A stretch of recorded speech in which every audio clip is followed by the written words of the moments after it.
여러분 안녕하세요. 세종대학교 홍보모델 세모지호입니다. 세종대학교 수시 모집 논술 전형에 지원한 입시생 여러분들 정말 많으시죠? 확인해보니 경쟁률이 막 50대 1, 70대 1일 만큼 정말 많은 여러분들이 세종대학교 논술 전형에 지원해주셨는데요. 오늘은 특별히 논술 전형에 지원해주신 여러분들을 위해 2020학년도 인문논술 합격자인 제가 작년 논술 기출문제를 여러분과 함께 분석해보고 꿀팁들도 전해드리는 시간 가지려고 합니다. 수능에서 전년도 평가원 기출이 가장 중요한 것처럼 논술도 마찬가지니까 꼭 집중해주세요. 먼저 인문논술 일정은 2023년 11월 25일 토요일 9시부터 11시까지입니다.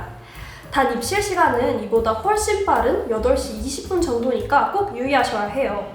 제가 작년 논술고사 현장 안내를 했었는데 입실 시간이 지나면 학교 정문이 폐쇄되거든요. 아무리 9시 전이라도 학교에서 정해준 입실 시간이 아니면 학교 자체에 들어올 수 없게 됩니다. 그러니 무조건 아침 8시까지는 도착한다는 생각으로 학교에 오셔야 할 것 같아요.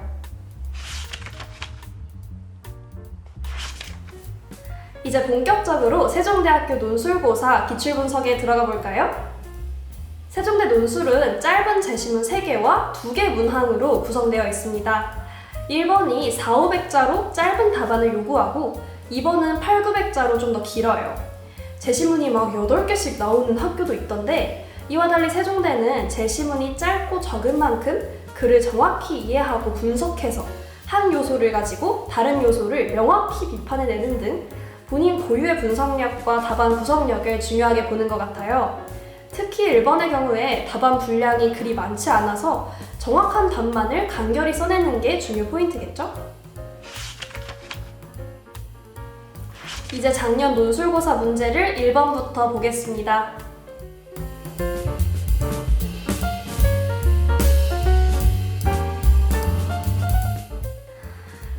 여러분은 이 문제를 보고 어떤 생각을 하셨나요? 저는 이 밑줄 친 부분을 보고 전후를 생각했어요. 즉, 제시문에서 레미제라블의 바뀌기 전 의미 그리고 바뀐 후의 의미를 찾아야겠다는 생각을 한 거죠. 논술 문제는 고등학교 졸업자들을 위해서 만들어졌기 때문에 그렇게 복잡한 분석을 요구하진 않습니다. 그래서 제가 현역 때 가장 잘 쓴 방법은 이분법적 사고와 범주화입니다. 이 방법은 쉽게 말해서 2개의 범주 안에 제시문의 요소들을 나눠서 집어넣는 거예요. 저는 2번째, 3번째 단락을 읽으면서 양심이라는 범주화의 기준을 찾았습니다. 여러분들도 찾으셨겠죠? 자, 그렇다면 2번째 단락 후단에 다른 인간에게 관심을 갖지 않는 사람들부터 자기들이 불쌍한 사람이란 생각을 조금도 하지 않는 사람들, 이 문장까지를 양심 X라는 범주 안에 둘게요.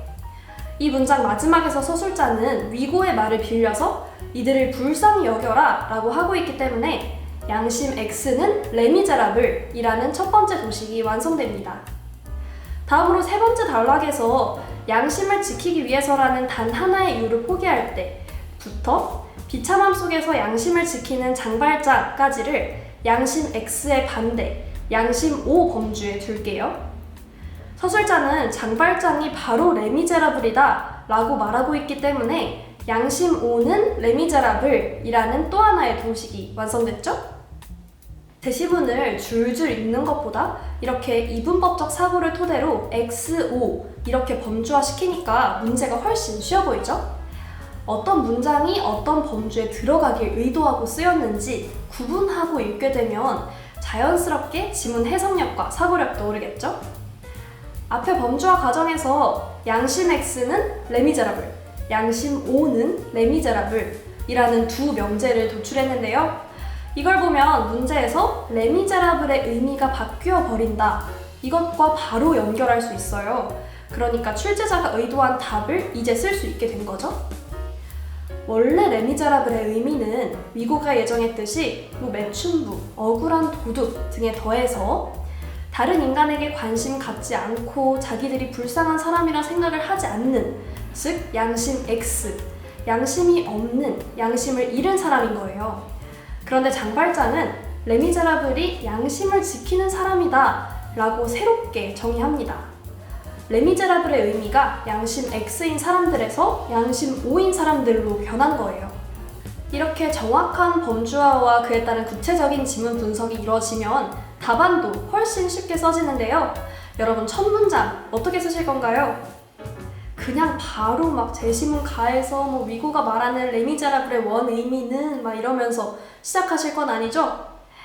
말할 때도 글을 쓸 때도 두 갈씩 구성은 너무너무 중요해요.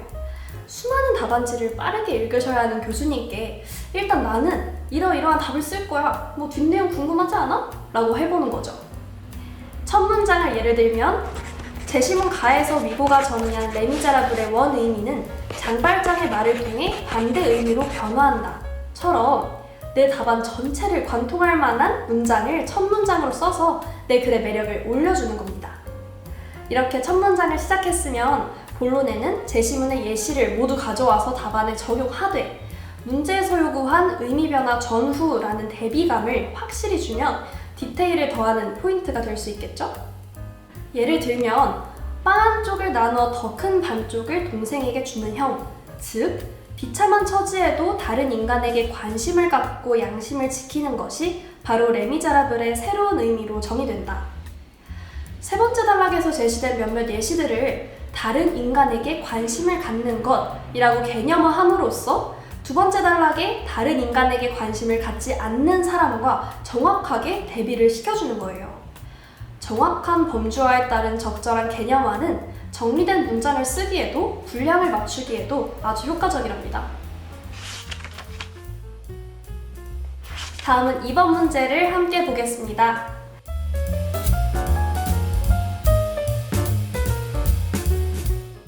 제시문 3개를 전부 활용해야 하는 이런 문제의 경우에 제시문을 일단 다 읽어야 한다는 생각 때문에 1번을 풀면서 제시문 가를 읽었으니까 바로 다음에 있는 제시문 나를 그냥 순서대로 읽어버리는 분들이 되게 많아요. 근데 논술은 120분이라는 시간을 아주 효율적으로 본인이 운영해 나가야 하는 시험이기 때문에 허투루 버릴 시간이 없습니다. 이때 문제를 보면 답이 있는데요.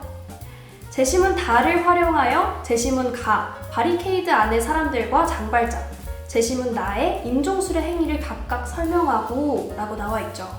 느낌이 오시나요? 제시문 다를 먼저 읽고 다의 내용을 나의 배경 지식으로 삼아서 가와 나를 읽는 걸 의도한 거예요. 그럼 먼저 제시문 다를 함께 봅시다. 제가 전에 말했던 논술 문제 분석의 핵심, 이분법적 사고 기억하시죠?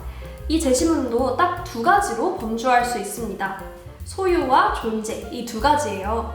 제시문을 미리 읽어보셨으면 서술자가 이 2 개념을 극명하게 대비시키면서 특히 소유의 삶을 비판하고 있다는 걸 알 수 있습니다. 사실 여기까지만 해도 문제가 요구한 답을 알 수 있어요. 제시문 다의 서술자가 소유의 삶을 비판하고 있다고 했죠? 근데 문제가 요구하는 게 뭐죠? 제시문 나에 나타난 임종술의 행위를 비판하시오 이거죠. 감이 오시나요? 임종술의 행위가 바로 소유라는 삶의 양식에 해당한다는 걸 합리적으로 유추해 볼 수 있겠죠? 제시문 다를 읽으면서 소유와 존재 양식의 삶에 대한 배경 지식을 얻었다면 이제 제시문 가로 갑시다. 사실 제시문 다를 읽고 나서 바로 답안 작성을 시작해도 돼요. 문제가 제시문 다를 활용해서 제시문 가 나를 비교하는 것이기 때문에 일단 답안 서두에 제시문 다에 대한 설명을 넣어주는 게 먼저거든요. 이때도 답안 문단 처음에 나는 제시문 다를 설명할 거야 이런 소개 문장, 그러니까 제시문 전체를 관통하는 문장 하나를 써주세요. 예를 들면 제시문 다는 인간 삶의 2가지 양식인 소유와 존재를 대비시켜 설명하고 있다 라든지 제시문 다는 인간 삶의 2가지 구분되는 양식인 소유와 존재에 대해 설명하며 그중 특히 소유의 삶을 부정적 시각에서 바라보고 있다. 이렇게 소개하는 문장으로 답안의 첫 문단을 시작하면 비교하려는 개념 2개도 명확히 보이는 효과적인 답안 구성이 되겠죠? 출제자가 여러분들에게 원하는 건 제시문 다가 알려준 삶의 2가지 양식을 제시문 안의 예시 상황에서 찾아내는 거예요. 앞에서 소유와 존재라는 삶의 양식에 대해 충분히 이해하고 정리해서 답안을 미리 썼으면 무엇이 소유의 삶, 무엇이 존재의 삶에 해당하는지 바로 아실 겁니다. 제시문 가의 바리케이드 안의 사람들, 그리고 장발자는 소유와 존재 둘 중 존재 양식의 삶을 살아간다고 이해할 수 있겠죠? 생명이나 가족, 행복 등등 자신이 소유한 걸 잃는 걸 두려워하지 않고 옳음을 위해, 믿음을 위해 나아가는 이 사람들이야말로 제시문 다가 말하는 존재 양식의 삶에 부합하는 사람들일 거예요. 반대로 제시문 나의 임종술은 너무 대놓고 난 소유 양식의 삶을 살아 라고 하고 있죠. 특히 완장이라는 사물에 대한 선망을 보이면서 소유하려고 하는데 여기서 완장은 돈과 명예, 그리고 지위 등을 함축하는 사물로 등장하는 거겠죠? 이제 마지막으로 답안 작성을 해봅시다. 이런 비교 문제는 답안 구성도 굉장히 간단해요. 문제가 말하는 대로 1번 제시문 다 요약, 2번 다 내용을 기반으로 제시문 가 설명, 나 설명, 3번 제시문 나 비판. 그런데 전 이왕 쓸 거면 2번 제시문 나 설명에서 디테일을 좀 주고 싶어요. 바리케이드 안에 사람들, 장발자는 존재 양식의 삶을 산다. 나, 임종술은 소유 양식의 삶을 산다. 이건 너무 뻔하잖아요. 그러니 나를 설명할 때 자꾸 앞이랑 비교해주는 거예요. 문장을 시작할 때도 이와 달리, 반대로 이런 비교 요소를 넣어주고 뭐뭐 하기보다는 같은 비교 문장을 계속 넣어서 내가 지금 존재와 소유를 대비시키고 있다는 걸 확실히 계속적으로 말해주는 거예요. 사실 여기서 긴 답안을 작성할 때 유의할 점도 나옵니다. 분명히 차이점을 물어본 문제인데 긴 글을 정신없이 쓰다 보면 답안의 본질을 잃고 구구절절 내가 하고 싶은 말만 하게 되는 사태가 발생합니다. 그러니 내가 지금 두 개념을 대비시키고 있구나, 내가 지금 비교를 하고 있구나 하는 생각을 끊임없이 하고 계셔야 해요. 그럼 자연스럽게 A는 B다가 아닌 무엇을 기준으로 비교되는 특징이 있는 A는 이라는 문장을 구성하게 되면서 문제가 예정하는 의도에 따른 답을 끝까지 가져갈 수 있게 됩니다. 이렇게 비교를 해가며 제시문 가 나를 설명했으면 제시문 가에서 존재 양식의 삶을 사는 사람들이 보여준 태도, 제시문 다가 설명하는 존재 양식의 삶을 토대로 제시문 나의 임종술의 행위, 소유 양식의 삶을 비판하면 되겠죠? 지금까지 작년 인문논술 기출문제를 함께 살펴봤는데요. 여러분 옆에서 직접 하나하나 말씀해 드리면서 더 많은 정보를 전달해 드리지 못해서 아쉬운 마음뿐입니다. 여러분, 저는 논술이 말은 논술이지만 결국엔 서술형이라고 생각해요. 서술형은 정해진 답이 있는 것처럼 논술고사도 학교가 원하는 명확한 답이 있거든요. 세종대학교 입학처 홈페이지나 세종대학교 공식 유튜브를 확인해 보시면 기출문제와 각 연도별로 진행된 모의논술 해설 강의도 업로드되어 있으니까 참고하셔서 세종대학교가 원하는 답, 세종대학교가 추구하는 답 술술 써내고 오시길 바랄게요. 지금까지 세모 지호였습니다. 세종대학교 논술고사 보러 오시는 여러분 모두 화이팅 하세요. 내년에 학교에서 꼭 봬요. 안녕.